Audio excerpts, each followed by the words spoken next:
I'm Dr. Hopkins with the UC Davis Division of Child and Adolescent Psychiatry.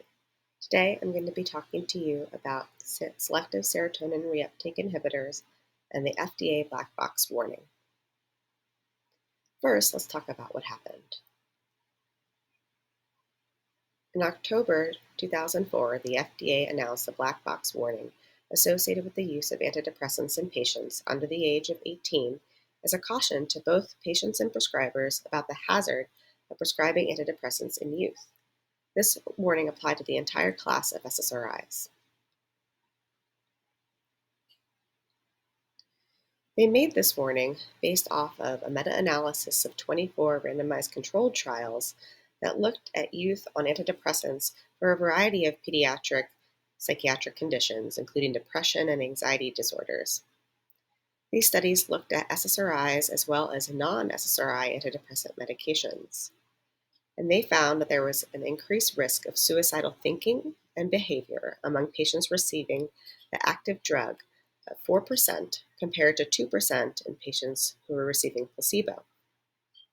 They did not find an increased risk of completed suicides in this study.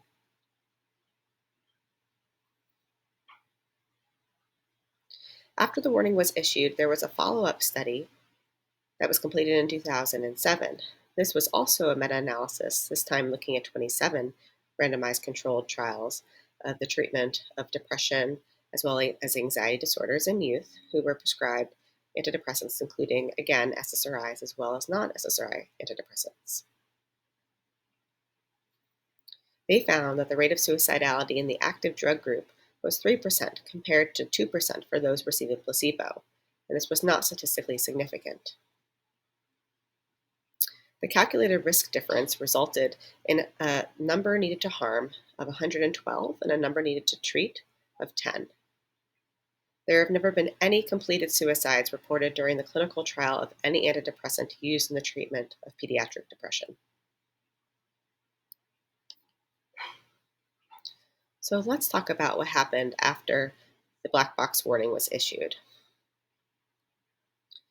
So as a result of the black box warning, SSRI prescribing patterns changed dramatically. There was a decreased use of SSRIs in pediatric population, and there was also a shift from primary care providers prescribing these medications to psychiatrists, and this contributes to the access to care issues that are found for mental health treatment for kids. In the Netherlands, there was a study that found that there was a 22% decline in child and adolescent SSRI prescription rates, and a 49% increase in suicides in this age group between 2003 to 2005.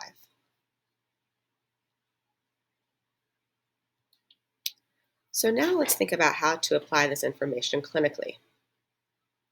First off, let's talk about what to talk to families about.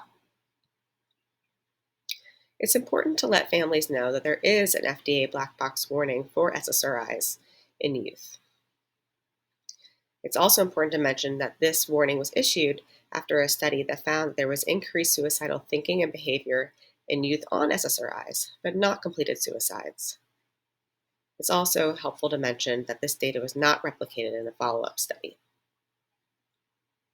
Explain that as a result of the warning, prescribing patterns changed and SSRIs were used less, which resulted in an increase in the suicide rate in youth who are depressed. We think that the risk of suicide is greater for untreated depression than those attributable to SSRIs, and that the benefits of treating with SSRIs far outweigh the risks.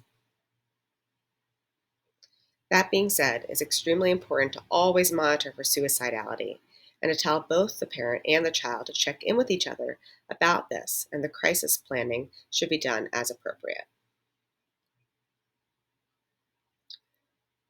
Now, how to monitor for kids who are on SSRIs.